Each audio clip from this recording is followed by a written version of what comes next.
안녕하세요. 기업 분석실에서 유틸리티 담당하고 있는 유재선입니다.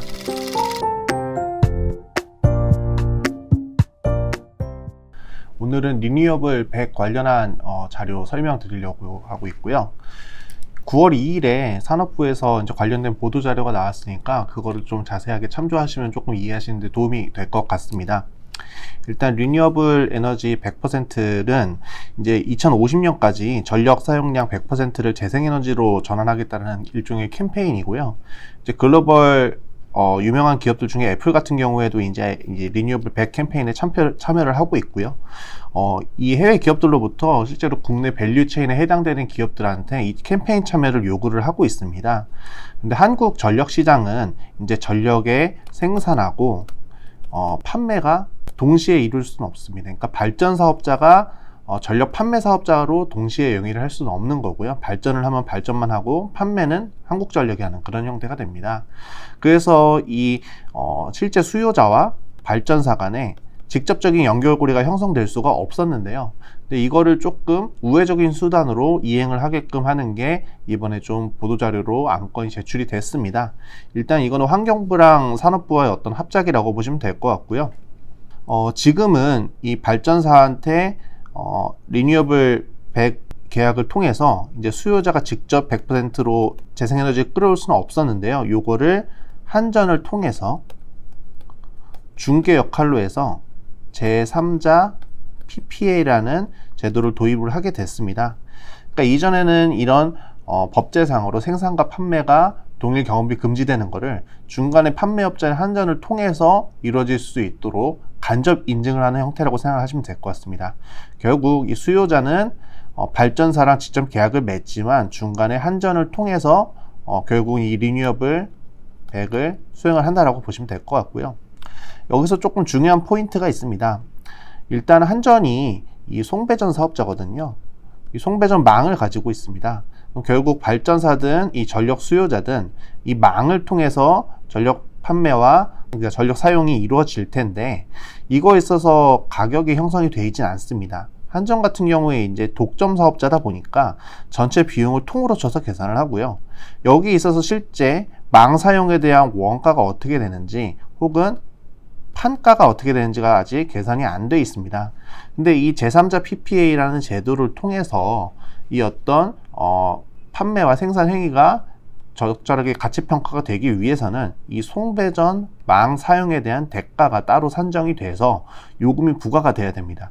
물론 이 부담의 주체는 뭐 예를 들어서 삼성전자가 재생에너지 100을 수행하기 위해서 송배전망 비용을 직접 부담할 수도 있고요. 아니면은 발전사한테 관련 요금을 떠안길 수도 있습니다. 이런 어떤 구체적인 안은 아직은 확인된 건 없고요.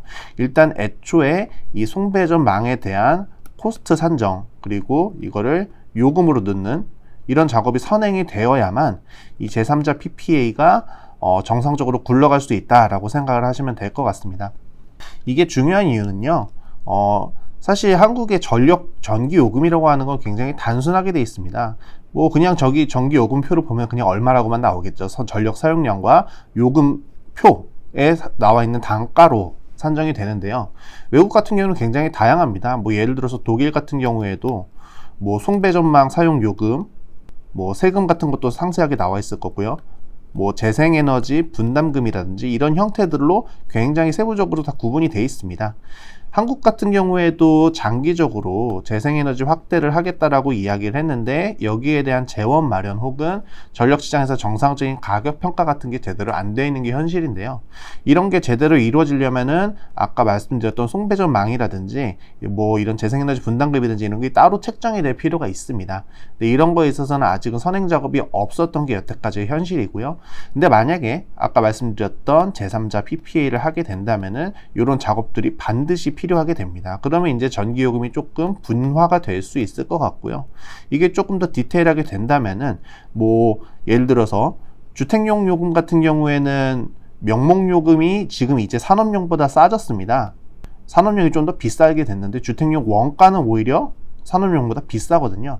근데 이런 거에 있어서 실질적으로 근거를 제시를 할 수가 없었습니다. 왜냐하면은 주택용은 고압에서 이제 저압으로 계속 전압을 바꿔주는 과정에서 돈이 좀 비용이 많이 책정이 돼갖고 원가가 비싸고요. 산업용은 다이렉트로 받기 때문에 원가가 싼데 이거에 대해서는 실제로 송배전에 관련된 비용이 어떻게 책정되는지 알 수 없기 때문에 그냥 명목 요금으로만 비교를 할 수밖에 없었습니다. 근데 송배전만 요금이 책정이 된다면은 이제 주택용이 진짜로 싸구나. 요거에 대해서 올려도 특별하게 반발의 요인이 원칙적으로는 있을 수 없겠다는 것을 증명을 받게 되고요. 그러면은 전기요금에 있어서 어떤 인상, 인하 혹은 연동제 이런 어떤 큰 그림의 규제 변화에 있어서도 조금 걸림돌을 해소할 수 있지 않을까라고 생각을 하고 있습니다. 그래서 이 제3자 PPA가 되게 작아 보일지 모르지만 이 송배전망 요금을 신설을 전제로 한다는 점에서 굉장히 향후 파급력이 큰 어떤 단초가 되지 않을까라고 생각을 하고 있고요. 그리고 다른 이행수단들도 있습니다. 제가 제3자 PPA만 말씀드렸는데요. 지분 투자, 예를 들어서 재생에너지 발전 프로젝트에 지분을 투자해갖고 거기서 나오는 재생에너지 발전량을 인정을 한다든지 이런 식으로 될 수 있고요.